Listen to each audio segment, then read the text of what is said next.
Hey friend, welcome to the show. Today we are taking a trip back into time, going deep, deep, deep inside the podcast vault to revisit one of my very first episodes of the pod. Yep, episode number 1. How do I know if I'm in perimenopause? But wait, before you hit the pause button, because you already listened to that episode way back in March, I am resharing this episode for 2 very important reasons. So give me 2 minutes to explain. First, I am launching a brand new series of the podcast next week, where I'm going to be taking a deep dive into more than 26 perimenopause and menopause symptoms, from anxiety to Zits and all the letters of the alphabet in between. And in order to get the most out of that series, I want to make sure you have a basic understanding of perimenopause, how it relates to its older sister menopause, and how you can be sure if you're going through it. Second, perimenopause, in case you didn't know, can be very difficult to diagnose. Like very, very difficult. If you've ever had a visit with your doctor and brought up the possibility of being in perimenopause, and he looked back at you like that time your husband forgot your birthday, you know what I'm talking about. Not only are most doctors ill-equipped to treat patients in perimenopause, did you know only 20% of all OBGYN medical programs offer any kind of training to their interns? Yeah. But there's also a lot of other health issues that start to show up right around the same age. And since there's no one test to diagnose perimenopause, doctors can't really be sure whether your symptoms are due to a shift in your hormones or maybe something else entirely. That's why this episode is so important, it's worth repeating. So if you're sitting there listening to this with a laundry list of symptoms and a copy of your latest lab results that says everything is normal, I created this episode for you. Because, girl, I have been in your very uncomfortable shoes. I, too, have been on the specialist merry-go-round back when I had no clue what was going on with my body, and neither did my doctors. Back when I had never even heard of perimenopause, and nobody was talking about it. So in today's Flashback episode, I'm going to get super vulnerable and share with you my personal hormone story, as well as walk you through 3 telltale signs that you're probably, most likely, quite certainly in perimenopause. So kick off your shoes, sit back, and get comfy, unless you're driving, of course. And I'll meet you back here in less than 90 seconds to break it all down. Welcome to Are You There Midlife? It's me, Monica. Hi, I'm Monica Topetti, wife, mom, health coach, and hormone imbalance survivor. And I'm on a mission to help women in midlife balance hormones naturally without drugs, doctors, or divorce. Are you tired of dealing with heavy, painful periods that look like a crime scene? Are you sick of struggling with anxiety, fatigue, or brain fog that... What was I just saying? Are you frustrated doing all the things to lose weight, but still packing on pounds faster than a real housewife changes Birkins? Girl, you are in the right place. Join me each week as I spill the tea on what to expect in perimenopause and beyond. From IBS to insomnia, bloating to funky body odor, I'll unpack all the weird stuff happening inside our midlife bodies, plus give you the latest science and holistic solutions to manage it all. So ditch the Spanx and hop on board the Hot Mess Express. Let's do this. I was just coming out of a really stressful time in my life, and I started breaking out in cystic acne all around my mouth and on my chin. Girl, it was bad. It was like I was 13 again. I mean, no amount of concealer or spackle could hide what I had going on. So I made an appointment with my primary care doctor, and he actually wound up referring me to a dermatologist who gave me a prescription for spironolactone. Now, I started taking this pretty regularly, and the acne went away. The only downside was that I had to get my potassium levels checked every couple of months so I wouldn't go into renal failure. But hey, my acne was gone, so problem solved. Next came the anxiety. I've always dealt with low-level depression and anxiety throughout my life, especially right before my period. But my anxiety was now at epic proportions. And the mood swings, I didn't even want to be around me. So back to the doctor I went. And this time I left with a prescription for Wellbutrin. It was about the same time I started to notice that my clothes were getting tighter. I didn't own a scale at the time, but I was pretty sure I was gaining a little weight. And since I refused to go shopping for a bigger clothes size, I did what I had done every other time I needed to lose a little weight. I starved myself and worked out every day. Spoiler alert, it didn't work. Next came the insomnia and night waking. I tried anything and everything to fall asleep and stay asleep. Relaxing music, lavender oil sprayed on my pillow, multiple glasses of wine, but nothing helped. So back to the pharmacy I went, this time for some over-the-counter Benadryl and Tylenol PM. More drugs. Lastly, but certainly not least, came the heart palpitations. Yes, you heard that right, heart palpitations. At first, it was like only, a few flutters now and then. But over time, they got stronger and more frequent. In fact, one night they got so bad, I thought I was having a heart attack. It was like 10 o'clock at night, and I told my husband, and he rushed me to the urgent care that was just a couple of blocks down the street. They wound up running a bunch of tests, blood work, hooked me up to an EKG, the works. And after a few hours, the doctor came back in and told me he couldn't find a single thing wrong with me. I was stupefied. And when I asked him what was causing my heart palpitations, he said I was probably having a panic attack. On Wellbutrin? So he sent me home with a prescription for Xanax. That's when I hit my breaking point.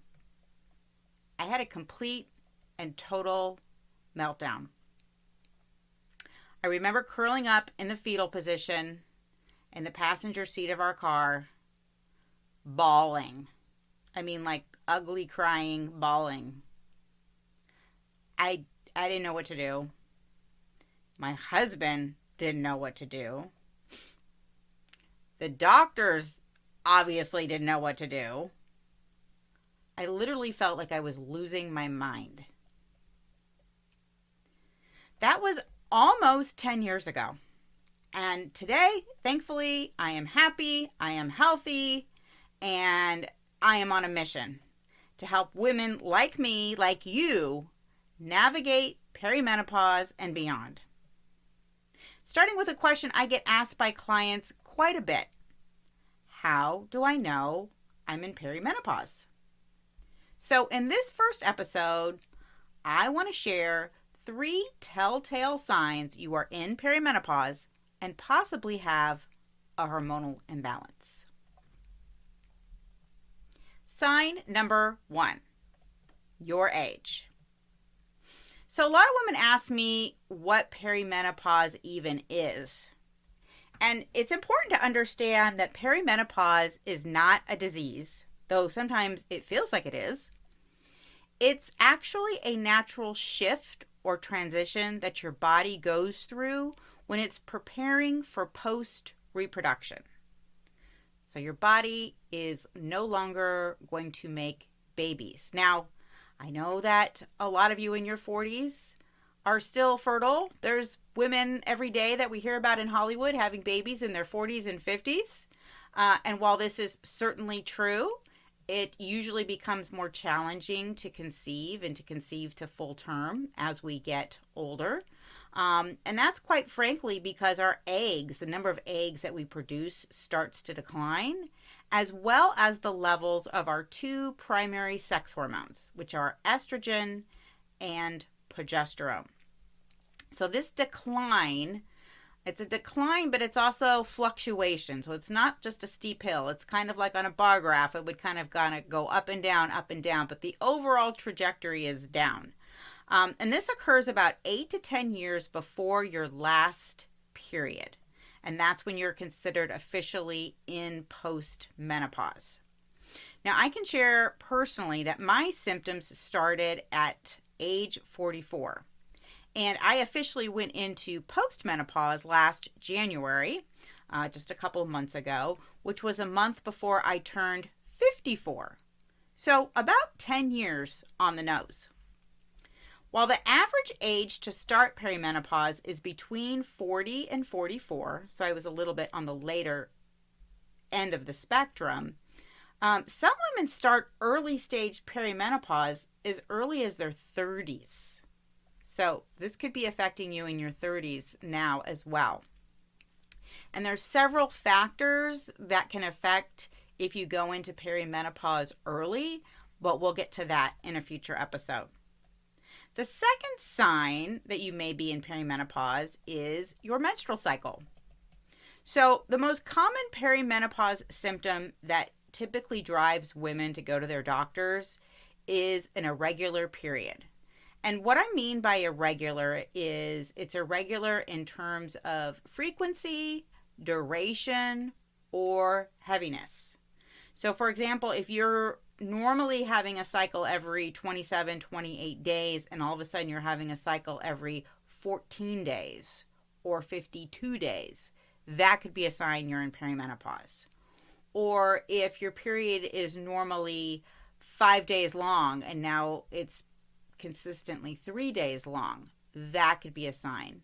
And also the heaviness. So sometimes our periods become more scant in perimenopause, but if we're experiencing an imbalance in estrogen to progesterone, known as estrogen dominance, we may be even experiencing heavier periods or periods with clotting. So that is a sign of an irregular period as well.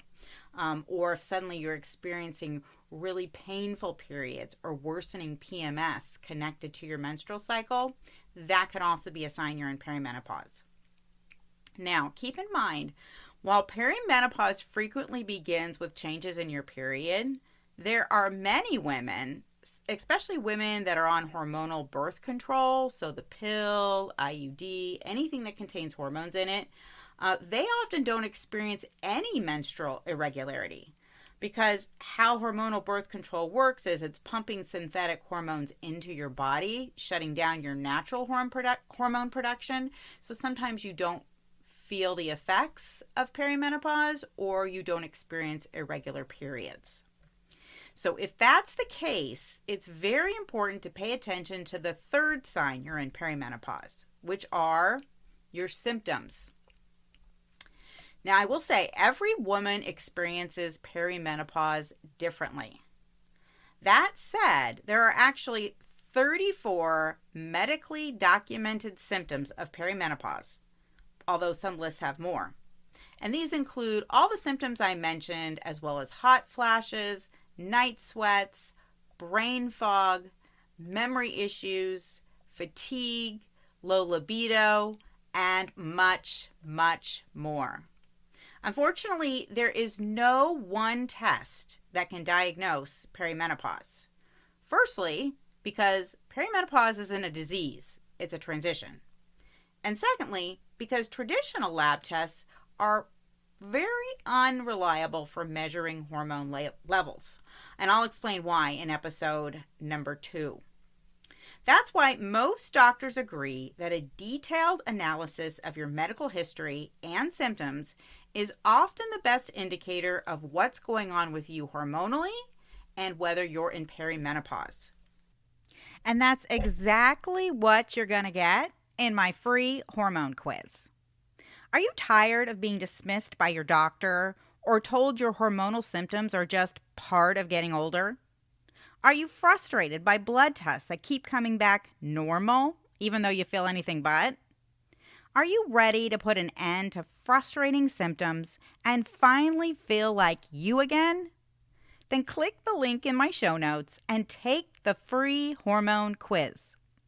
Developed by 3 functional medicine doctors, this self-assessment uses hormone symptom profiling to evaluate your age, menstrual cycle, and symptoms for 7 of the most common hormonal imbalances in perimenopause through postmenopause. This quiz is quick, it's easy, and it's scary accurate. And best of all, it's going to give you the clarity you need to finally understand which of your hormones are out of whack so you can begin to balance them naturally. So there you go. Is it perimenopause or something else? 3 telltale signs that you're in perimenopause. Join me back here next week when I'll be kicking off that brand new series on perimenopausal and menopausal symptoms. If you're dealing with kooky hormones or mysterious symptoms that you're just over trying to figure out on your own, you won't want to miss these episodes. Until then, hashtag hello fall, hashtag the change is real, hashtag Peri what? Hey friend, can I call you friend? Because I already feel like we're friends in my head. Did this podcast teach you something, make you laugh, or feel less like an alien? If so, I would be so incredibly grateful if you could take just 60 seconds to rate, review, and subscribe. That is the #1 way you can thank me and support the show. Until next week, stay cool and keep away from sharp objects.